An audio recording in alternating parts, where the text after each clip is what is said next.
भक्ति के संस्कार से मोक्ष मिलता है। इस पर महर्षि में ही परमहंस जी महाराज अपने सत्संग के द्वारा समझाते हैं कि भक्ति के संस्कार से मोक्ष कैसे मिलता है। तो आइए वीडियो प्रारंभ करते हैं। वीडियो प्रारंभ करने से पहले निवेदन है, यदि आप चैनल पर नए हैं कृपया चैनल को सब्सक्राइब जरूर करें।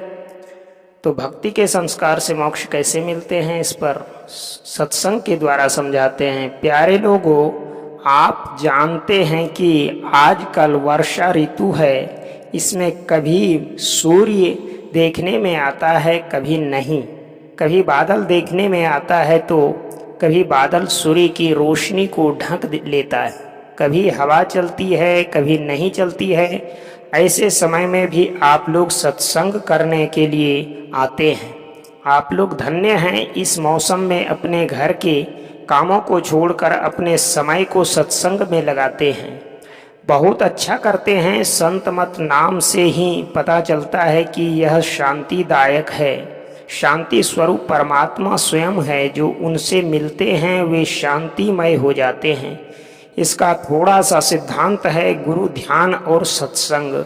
गुरु वह है जो ज्ञान कहे अज्ञान बिनु, तम बिनु कहे प्रकाश, निर्गुण कहे जो सगुण बिनु, सो गुरु तुलसीदास। गोस्वामी तुलसीदास जी के दोहावली में है, दोहे का अर्थ है अज्ञान पद छोड़कर ज्ञान करने वाला। अज्ञान पद अंधकार का है, उसे छोड़कर ज्ञान का कथन करें, और अंधकार के पार में प्रकाश है, उस प्रकाश के बारे में कहें। निर्गुण का कथन करें तो वहाँ सगुण नहीं रहे।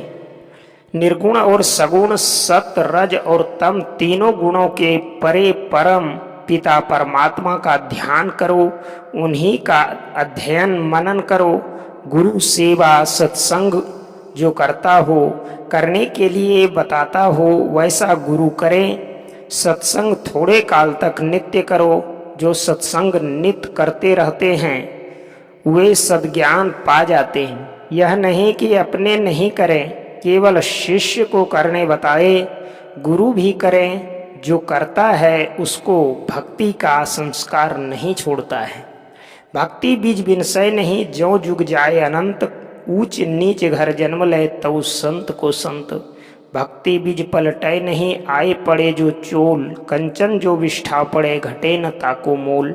संत कबीर साहब ने कहा है, सत्संग यही चीज है, इसका यत्न ठीक ठीक जाने। भक्ति बीज का विनाश नहीं होता है। भक्ति बीज को प्राप्त किया हुआ जीव ऊंच नीच मनुष्य के चोले में ही जन्म लेता है। जैसे जो सोना विष्ठा में पड़ जाता है तो भी उसका मोल नहीं घटता है। इसलिए सत्संग ध्यान करते रहना चाहिए। करते करते जीवन मुक्त की दशा हो जाएगी। जीवन मुक्त ब्रह्म पर चरित सुनहि तजि ध्यान। जे हरि कथा न करहि रति, तिनके हिय पाषाण। गोस्वामी तुलसीदास जी ने कहा है, शब्द निरंतर से मन लागा, मलिन वासना भागी। सोबत जागत उठत बैठत, कबहु न छूटे ऐसी ताड़ी लागी। गुरु नानक साहब ने कहा है, वह सुनते सुनते एक जन्म से दूसरे जन्म तक यह भक्ति संस्कार शांतिमय परमात्मा से मिलाकर एक में एक बना देता है।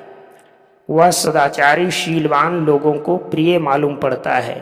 वह बाहर अंदर का सत्संग करते हुए कर्मयोगी बनकर रहेगा। उसको ऐसा मालूम पड़ेगा कि परमात्मा में मिलकर एक मेघ हो गया।